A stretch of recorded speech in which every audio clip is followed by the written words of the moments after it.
Okay. My bad, my bad. That was hilarious.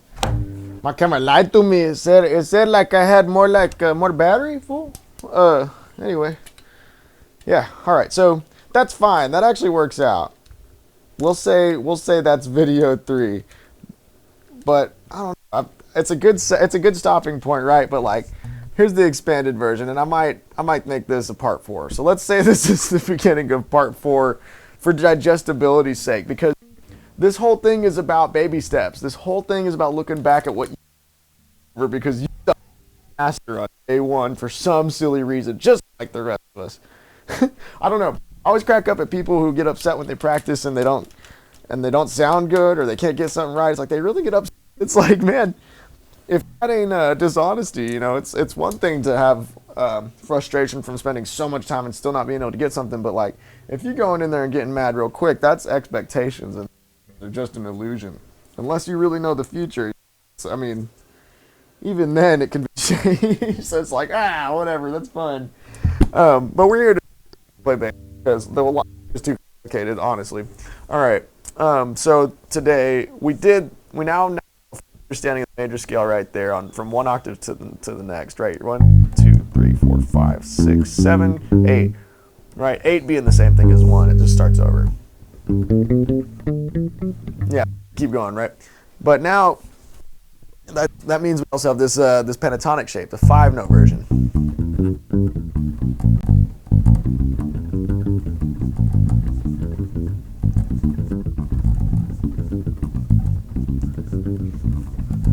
All this is easier as we do more and more because it's helping us remember not to squeeze.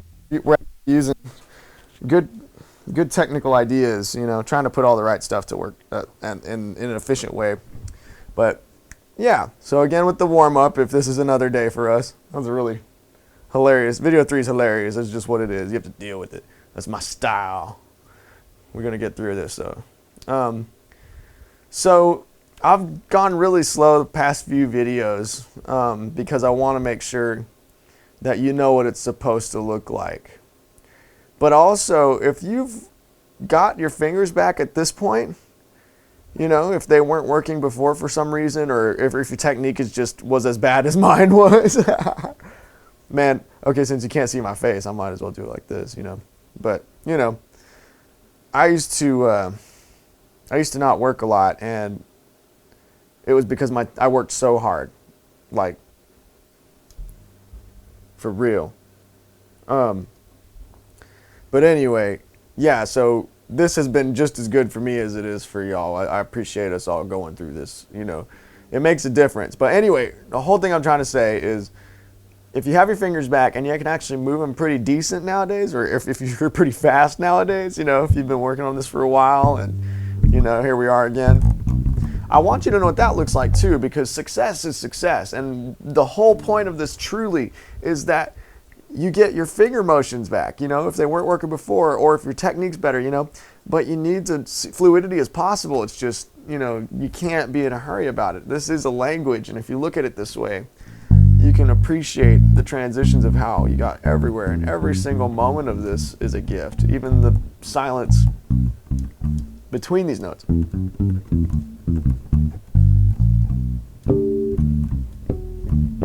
Whatever, right?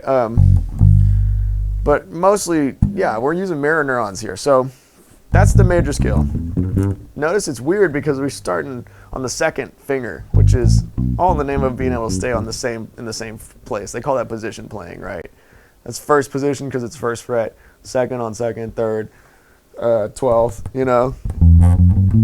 No matter what. There's more, it looks like, huh?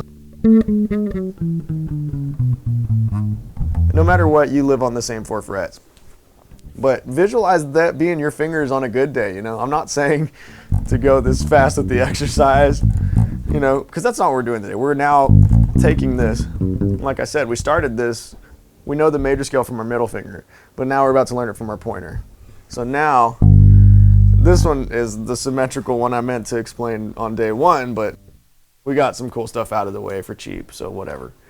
Now, I'm looking at this like G is 1, A is 2, B is 3. We're using all the dots except for this major 7. That doesn't change. We're actually shifting neighborhoods, and we need that to be G. Whether it's like that or like that, that's what it is now, right? So the way this is going to go is do this with, we're going to think of this inverted, where we only think one thought instead of I have to climb this whole scale, or there's 7 notes, or all these ways you could make this more complicated. We're just going to say, essentially play all the dots. Except, we're going to say, don't play, or only the, we're actually major 7's right here, the non-space, 4th fret, right? We're starting on G, and all we have to care about is that second to last note. It's not a dot. So the one thought we're going to think is 7 is not a dot, okay? Because everything else is a dot. 1 is a dot, 3 is a dot, 4 is a dot, 5 is a dot, 6 is a dot, 7 is not a dot. But 8 is a dot, which is 1 again, which is nice in this situation, right? So that's G. A, B, G, A, B. And just 1, 2, 3. We're going to also call these degrees. 1, 2, 3. 1, 2, 3. I was in a hurry there. You got to watch these leaps. This is just like we were talking about the other day. It almost looks like someone doing a stunt move on some Hollywood thing. Like, I gotta jump from this building to another. Ah! And I'm muting with my right hand so we don't hear any on the way up, right? It buzzes as I say it, right? Same thing for this one, except now these are your 2 legs, right? Ah! Ah! Whatever, right? And you just make sure they're on the dots.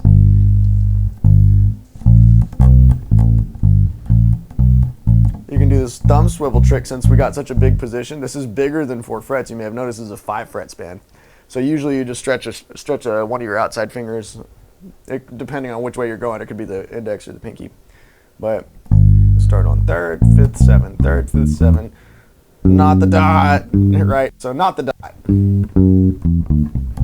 The second to last note is a not the dot. The major 7 is not the dot. And then again, don't press hard. Just lean into it, right? Then there's the stunt, the in-between thing. We just slow down with the stunt, man. You can kind of still see that half just fast, right? Now, I'm not saying do this with me unless you completely relax. Squeeze, just barely press it. Something about going faster, you need less height. You don't want to run a marathon to go fast. It actually gets louder like that. The faster you go, the smaller it gets, but it kind of compensates in volume. It's weird. It's not like you have to stay, super pluck in over here. But yeah, so now we're going not the dot.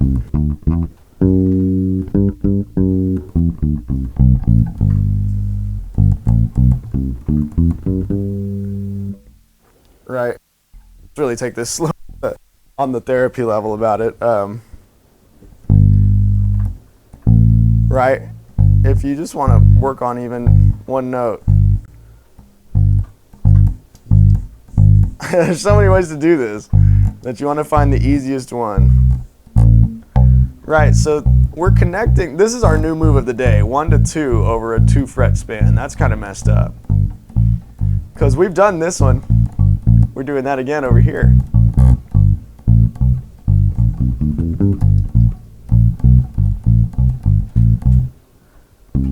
But once you got that, that's the next move we haven't done. So think of every one of those moments of your limbs have to introduce themselves to each other as if they were people on their own right, This second finger and this first finger have to hang out all the time.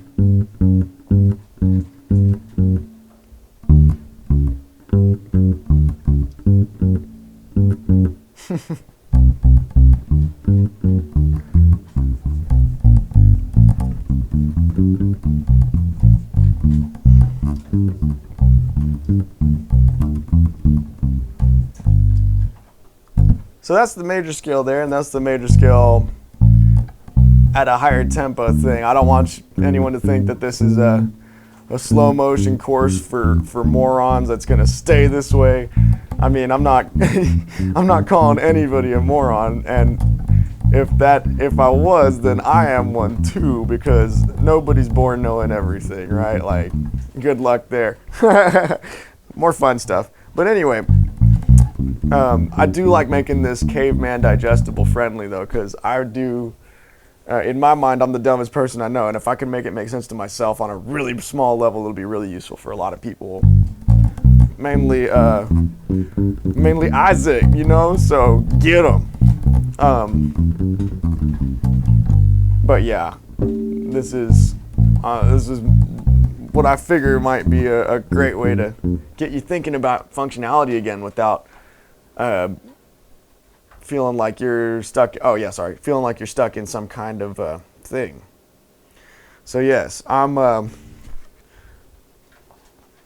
probably just gonna keep my mouth shut before I identify myself and find out it's illegal to say I'm this and this or this and this when I'm not. So I'll just say I'm unqualified. Ha ha ha. My name is Mr. Unqualified or something. I don't know. I'm just a hand. Who cares? Just kind of, you know, they tell you to imagine these things, and that helps you rewire your limbs. They tell you to really bring yourself to that moment. And I think it's one thing if you can see it, but I think it's another if you can feel it, if you can smell it, if you can taste the air for all that sterileness that a hospital might give or whatever, you know, whatever. If you even want to say it smells like Cheetos or burritos up in here, you know, I ain't mad at you. It's about putting yourself there, you know. It's like VR without the headset, but you can do it. We do it when we dream all the time, right? Like, and it's just even using your brain to imagine and bring yourself other places. It's like we never have to leave the house to truly travel the world, you know. It's just a matter of like experience, knowledge, and the willingness to be creative and see how far we can really go with these crazy brains of ours, you know, because a lot of research has been showing all sorts of cool stuff happening, you know. But yeah, that's the whole reason I'm even twiddling my fingers, is just to help you see what your hands might look like once we get them all the way back the way we need them to go. And, you know, fluidity, what does that look like? Does it look like this or does it look like that, right? It's kind of the same idea. Anyway, that's the major scale. I'll run through it one more time here, because ...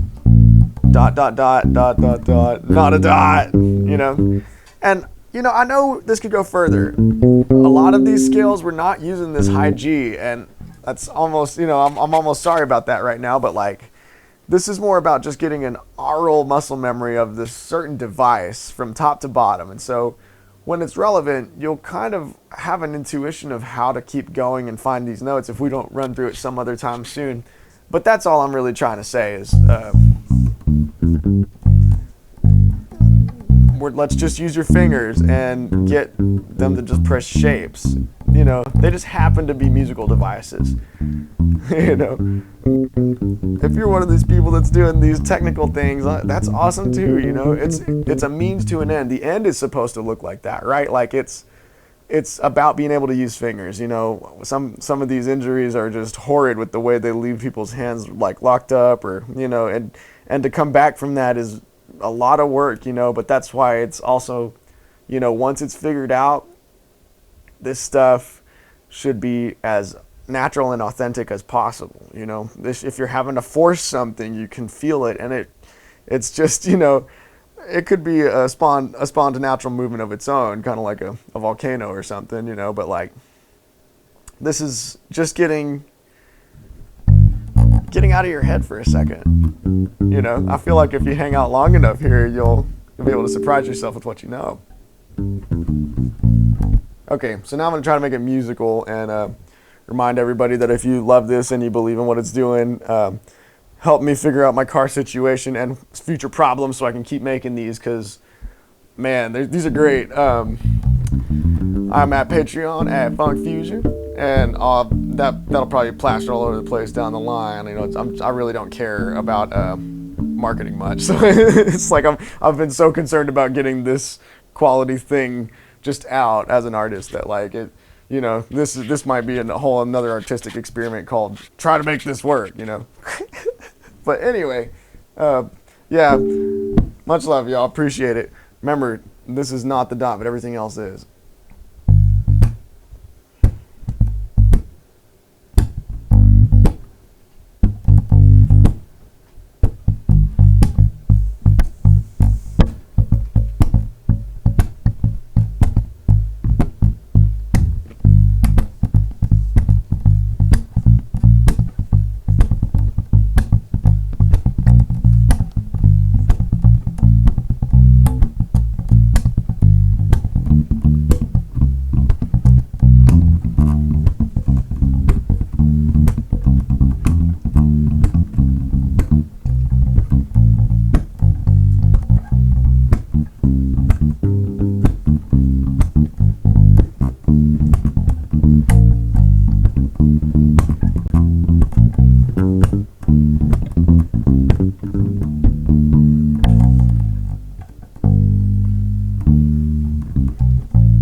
All right. See y'all next time. Oh, wait, I got to go over there to turn. Why is everything got to be so far?